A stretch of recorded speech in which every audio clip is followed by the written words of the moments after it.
back. It's now 24 minutes after 8, and well, this is Morning Express. It's still sports chat, and we focus on matters boxing.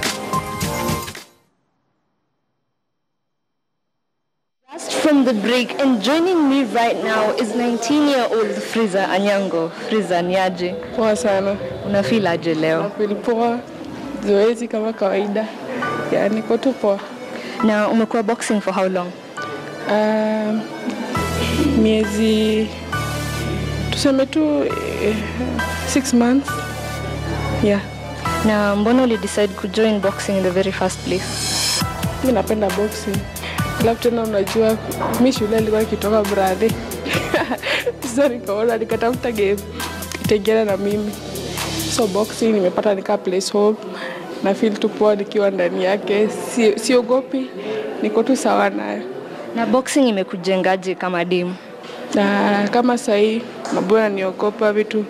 Mimi siwezi hizi cases rape case nini. Mimi mwenyewe nakamta. So naona vitu issue kama hizo azini affect. Tena mambo na life skills imenifundisha kuwa assertive, hizo staffs na kila kitu. That's why niko hivi strong. Yeah.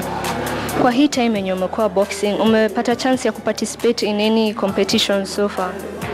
Bado, but ziko najua this year nimeshaambiwa ziko which nitakuwa part of. Ya juu sasa nimeshaingia so zoezi kiasi, then tuingie kwa ring. Niingie kwa ring. Idol wako kwa boxing hata locally ama pia internationally ni nani? Locally sahi ni naangalia Sara. Yeye ndo mtu mwenye namwangalia juu being a woman, yeye tu ndio role model wangu sahi. Yeah, naangalia fights zake locally ni yeye. Yeah. Any international idol? Mayweather. Ni boxer boy lakini mimi ni nice. Naangalia vile yu box pia yeye. Na unaona venye madem ni wachache kwa field ya boxing. Unaweza tuambia nini kuhusu hiyo story? Najua madem wengi wanaogopa boxing wakifikiria lazima box nje kwa ring, sio hivyo. Unafanya boxing the self defense yako ikuwe strong. Pia just for fun kujua. Juu ini Islam ghetto. Vitu mingi zinafanyika ghetto, so boxing inakusaidia self defense sana. Niko vile naogopa but still tunajaribu kutafuta more anakuja. Yeah. Unachiki venye wewe ni msemi young, don't you think utajihusisha sana na boxing alafu usahau masomo yako? Hapana, sisahau masomo. Education ndio key. Hapa hii ni sport. Sa free time inafani kuwa na kitu ya kufanya, so education bado naendelea kusoma. Coming next year tenda shule lakini sitaacha boki, nitakuwa nafanya, so hizi ni hinda. Niko na time ya kubox na niko na time ya kuchop. Are you one of the girls in the Box Girls Foundation? Yeah.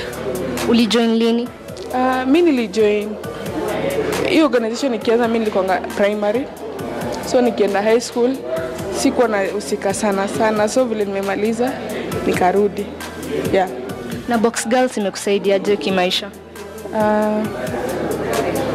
Mostly imenijenga self confidence. Mimi nilikuwa shy sana, imenisaidia.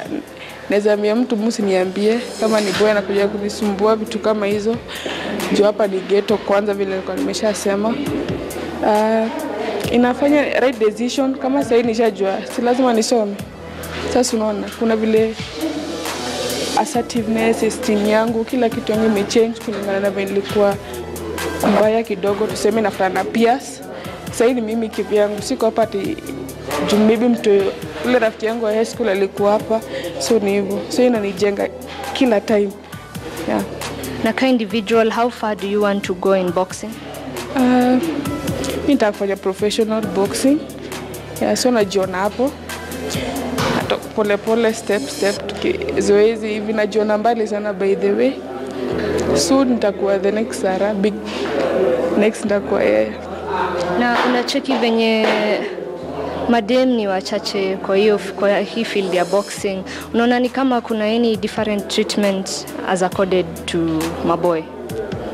Kuna madem, unajua hii sport madem wako na advantage sana. Ni ando maybe wako na uoga cause boxing mostly imekuwa kuchezwa na maboy, so dem akionekana anacheza na kuwa being an aggressive sport, madem wakidominate, unapata watu wanaanza kuangalia na shindwa huyu dem anaweza fanya hivi, so wakikuja wengi, platform yao iko kubwa sana. Yeah.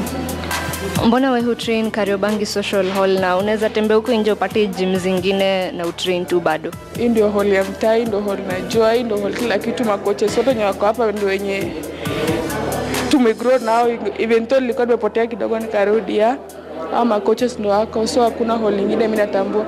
Hii gym iko na kila kitu. Jusioni ni mimi mwenyewe kuamua, naweza kimbia, naweza ruka taya, kila kitu iko, na niko na coaches qualified, so ni maana tu ni gym karibu na mimi tu. Wenye unasema hii gym ni kila kitu, hizi resources ni enough kweli kwa nyinyi maboxer wote? Sasa siwezi complain juu sasa bado ziko, ingawa bado nataka more, lazima zingine ziko juu bado mademo wengi hata najua bado wanakuja. Yeah, lakini sasa zenye ziko tunaweza fanya nazo kazi, still more zikikuja bado tunafanya nazo kazi, but hainihindi mimi kosa kuja gym. Yeah. How do you think boxing inaweza kuwa improved as a sport in country? Kama ni magame zikuwe tu mingi, watambue hii game iko, waandae urezo, kila kitu tu ikue, watambue tu sport. Bado mimi sioni kama bado imetambulika Kenya, sijaona bado venye kama athletics, unaona, so ikue pia hiyo zikiwa zinachezwa pizo ziko hivyo Kenya. Yeah. Sawa, hiyo ni poa, waendelea kutia bidii na tunakutakia all the best. It gets more interesting considering the number of amateur boxers who are joining the sport with an inspiration from the top professional female boxers. Now we get to meet another hopeful young and amateur boxer, 22-year-old Grace Ayebo. Niaje Grace? Poa sana. Leo tunafilaje? Tunafeel poa, energetic. Yeah, nafeel tu poa. Na boxing imekuwaje kwako tangu uanze training? Boxing imekuwa poa in that imeni build in one way that imenipatia discipline, imenipatia respect kwa watu, na pia imenijenga in that ninaweza naelewa kila mtu. Yeah. Mko kitrain for how long sai? So easy for 1 year. Yeah, so far kwako kama dem, acha tu boxing generally, kama dem imekuimpacted? Mimi kama dem imeni-impact in that nime-challenge gender stereotype, that nimeonyesha even wanaume si ati maboy peke yake ndio wanaweza box, even madem wanaweza. Now, what are some of the, how do you give back to the society considering umekuwa training not for long but still you have that task ya kuendelea kujenga mademu wengine? Yeah, so I'm under Box Girls. So in Box Girls we usually go to some schools that in marginalized areas. So tunaendanga tunawapatia the skills that we have. Yeah, so that's how we build other girls. What do you think about the state of boxing in the country? The state of boxing naona ni kama imeenda chini, because saizi isikuwa kitambo. Okay, saizi hatusikii sana maboxing, tunasikia tu mbio, watu wanaenda some other sports, but boxing inaona ni kama imeenda chini, but we are trying to bring it up. Wewe unaona inaweza kuwa improved aje? By boxers coming up, yeah, and even that is the government supporting us. And maybe what level of education are you in currently? Currently Form 4. What is your future in boxing like? Okay, boxing, I just want to take it as a career, and even I've got some other careers that I want to achieve, like entrepreneurship. Yeah. How do you find time to balance between your education and boxing? Education and boxing. Okay, as I said that I'm under Box Girls. So at Box Girls, we usually train like not only boxing, but other things like entrepreneurship. So that's how I try to balance. Once I'm out of here from the gym, I usually go back there and study. What are some of the challenges that you face as an amateur boxer in Kenya? Okay, I haven't faced any challenge because I haven't gone for competitions. Yeah, so no challenge. How about in terms of the training resources, for example? Is Kariobangi Social Hall enough for you? Not really, because I can't see some other equipment that we need. So it's not that enough, but we usually try to make use of what we have. For such a structure, do you think it is overwhelming to have to train all of you with all other boxers in one place? Yeah, But okay, tunajaribu sana yenye tunaweza kutrain up because this is what we have now. But if we have something else, we will try to utilize even that one. But as for now, we just use this one. Give us your experience on training with boxers from all levels. In just this hall, you have amateur boxers, you have young upcoming boxers, and you have professional boxers, the likes of Sarah and Onyi. How do you feel when you train with these people in this same place? Okay, mtu ana feel poa in that the knowledge that they have and the skills unapata wanatupatia. Kama Sarah anajua kitu and I don't know, anatuonyesha. In that sasa inatupatia ile motivation that even us tunataka kukua kama wao. So anatupatia hiyo motivation. Why is it that at the end of the day you'll still come back to Kariobangi Social Hall, and by now you have gained more exposure to know that there are other gyms which are way better than this? Okay, the love that they show here, it's much enough than other things. Okay, so hapa kuna like you umesema tuko na kina Sarah, Onyi, and they are professional boxers. So they've got so many experience. So by what they are telling us, tunajua they have given us the right thing. Mm-hmm. And how would you say about Box Girls as an initiative? Is it a good initiative? Is it helping? Do you see it going far? Is it going to stall eventually? Yeah, it's a good thing in because they have come up with so many, wamesaidia wasichana wengi sana, and they're still continuing. Like me, I'm an example of the people that they have helped, and tunafeel poa in that Saraki wa hapo, Priest, wanatushikilia tu mkono, wanatuambia, yeah, we can do it. Sarah joined boxing because of her own reason. How did you get to learn about boxing and ended up joining it eventually? Okay, boxing, I ended up knowing it because of my younger sisters. Wao ndo wako in the program in Box Girls. So it happened that there was another coach that came to our place and akatuambia about Box Girls. That's when I came to it and I became passionate about it and I joined. Thank you so much and good luck as you go on. Thank you. Clearly, inspiration comes from all angles, but one thing stands very clear. Everyone is aiming at nothing but the top. Now with me is one of the top and professional boxers in the country, known as James Onyango, and as he is famously known, Onyi. Onyi, how are you today? I'm good. Now, as a boxer, we are standing in Kariobangi Social Hall. For how long have you been training in this specific hall? I came here in the year 2000. Up to this moment, I've been all along been training this gym. And what do you think of this hall? Is it enough for the boxers, considering it brings out top boxers like you? Yes, this is the home of champion. It has brought many boxers who are there before us, and they did very well. But we thank the government and the city council for providing this hall. But it's still small. We require a bit larger gym than this one. Tell us some of the big names that have come from this hall. We had there before. We had the foreman. He was a super heavy. We had a light bantamweight. Another bantamweight where Kinairongo. They all became from this gym. We had Benado, Delmas Otieno, and many more, but whom I can't mention. They all came from this gym. Would you say Kariobangi Social Hall is the biggest and the baddest in the country in terms of bringing quite the competition as compared to all other gyms? Yeah, currently, yes, the biggest and the baddest. It's also called the home of champions. We had many champions here. Currently, I'm also the champion of WBF. Yeah. We had Nick Abak also came from this gym, and he's doing pretty well, and he's from this gym. Don't you think it deserves some renovation? For example, if it is going to be a boxing training arena, it requires just more than just bags hanging from the ceiling. Yes, it requires a lot as far as modern boxing is concerned. We have the weights, we have very many things, we have the bags, and all those are we are lacking. We also need the county government at least upgrade this gym. It requires an upgrade since it's old school. Yeah. Would you say boxing has been neglected in the country? Yes, currently boxing has so much been neglected. But recently we had a fight for Zarika. We have the sports person chipped in. We thank the sports for such a good, wonderful thing they are doing. So we hope for the best in the near future. If the government can just come in and assist boxing, we'll be very grateful. Other than just the government coming in, are there any other challenges you face in boxing? Challenges are very many. As far as we in professional boxing are concerned, we don't have any other money resources. You have to fight on your own so that you can get the income. So if at all you can get the corporate bodies to chip in and help us with the facilities and the promotions, then it will be well and good.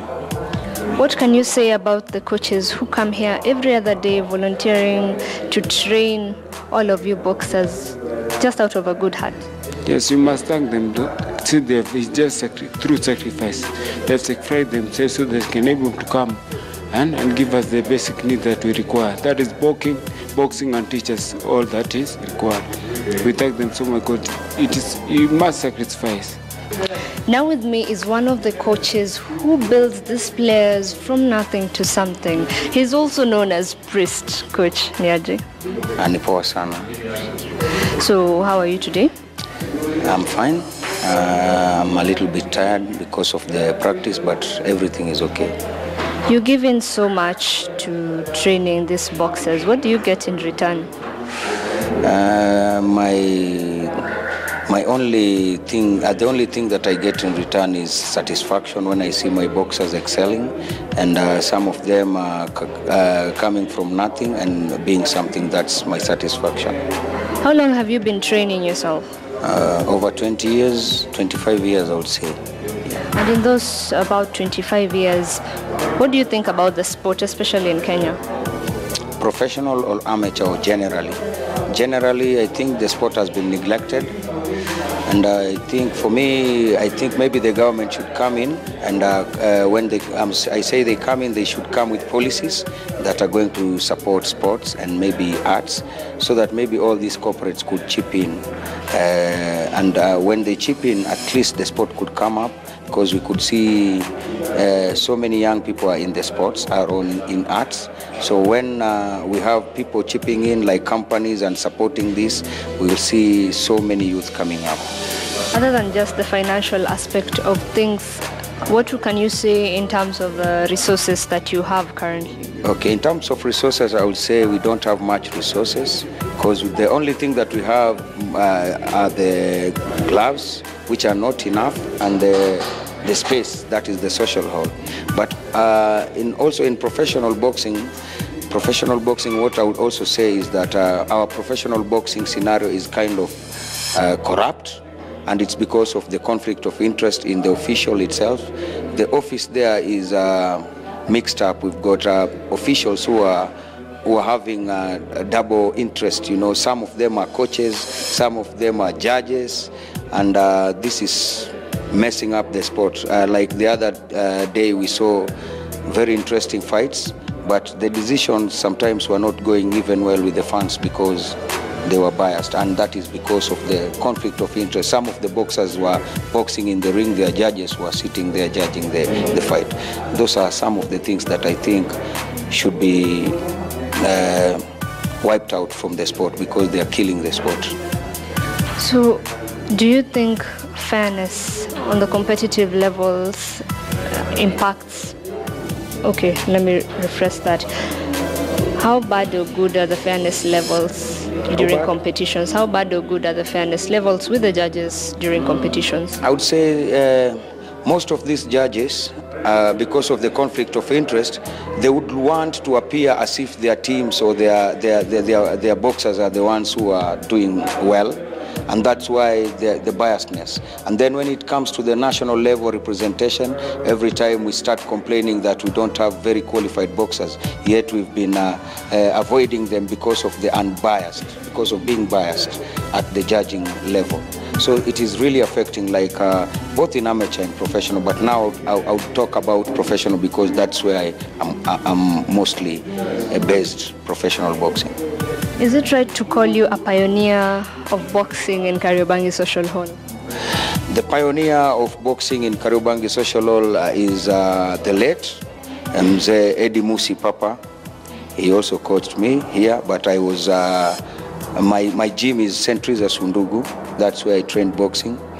But I would say I'm the pioneer of Box Girls because I started Box Girls and I founded Box Girls, and the aim was to equip girls, young girls and women with self-defense skills, and also to create a platform for them to challenge stereotypes that are putting them down and have a voice.